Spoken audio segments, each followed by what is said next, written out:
جو امام صاحب کے سامنے بولتے ہیں، بکتے ہیں، امام صاحب کے سامنے بولتے ہیں، ان لوگوں کی مثال ایسے ہے جیسے کتے۔ امام کے سامنے یہ کتے بھونکتے ہیں، امام کے سامنے یہ کتے بن کے بھونکتے ہیں، حالانکہ ان کا حق تو یہ بنتا ہے کہ امام صاحب کے ہاتھ چومیں، ان کے ہاتھ کو چومیں۔ میں یہ صحیح بات کر رہا ہوں۔ آج کل نمازی کے کہتے ہیں امام کے پیچھے چغل خوری کرتے ہیں، امام صاحب ایسے ہیں، امام صاحب کا بیٹا ایسا ہے، امام صاحب ایسے کرتے ہیں، امام صاحب ایسے کرتے ہیں، امام صاحب ایسے کرتے ہیں۔ یہ میرے بھائی دوستو، یہ بات غلط ہے۔ امام صاحب کے بارے میں کوئی بات نہیں کرنی چاہیے۔ اور میرے بھائی دوستو، حامد محمد غزالی جب سجدے سے نماز چھوڑ کر گھر چلے گئے، لوگوں نے طرح طرح کی باتیں شروع کر دی، اور امام محمد غزالی جب گھر گئے تو اپنی والدہ سے عرض کرنے لگے کہ اماں جان، اس سے تو یہی بہتر تھا کہ حامد محمد غزالی میرے پیچھے نماز نہ پڑھتے، اس کی وجہ سے مجھے لوگوں سے طرح طرح کی باتیں سننی پڑی، لیکن میں نے لوگوں کو جواب نہیں دیا، میرے پاس جواب بھی نہ تھا۔ اگر میرے پاس جواب ہوتا تو میں لوگوں کو دو ٹوک جواب دیتا، لوگوں کو میں آواز بند کر دیتا، لوگوں کو میں بولنے کے قابل نہ رکھتا۔ مجھے پتہ ہی نہیں جب میرے بھائی نے میرے پیچھے سے کس وجہ سے نماز توڑی ہے۔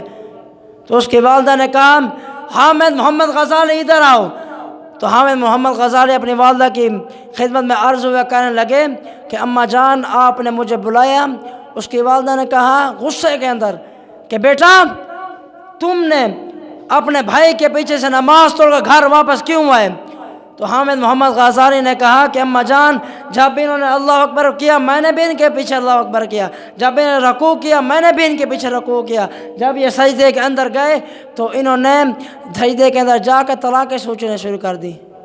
ان کے دماغ کے اندر طلاق کی باتیں آنے شروع کر دی۔ تو اماں جان، میں تو نماز تو خدا تعالیٰ کی پڑھ رہا تھا، نہ کہ طلاق کی نماز میں پڑھ رہا تھا۔ تو اس کی والدہ نے کہا کہ بیٹا، اگر تم یہ بات کرتے ہو کہ تم خدا تعالیٰ کی نماز پڑھ رہے تھے نہ کہ طلاق کی، بیٹا میں آپ کی بات کو تسلیم کرتی ہوں اور میں مانتی ہوں کہ آپ کی بات بالکل ٹھیک ہے، لیکن بیٹا آپ بھی تو اللہ تبارک و تعالیٰ کی نماز پڑھ رہے تھے، تو آپ کا دل اللہ تعالیٰ کی نماز کی طرف سے ہٹ کر امام محمد غزالی کے دل کی طرف کیوں گیا؟ تو امام حامد محمد غزالی اپنا سر جھکا کر کھڑے ہو گئے۔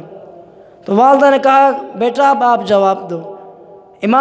حامد محمد غزالی کے پاس کوئی جواب نہ تھا، تو حامد محمد غزالی چپ پر کھڑے ہو گئے۔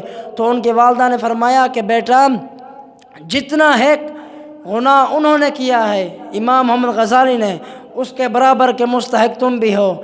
وآخر دعوانا ان الحمدللہ۔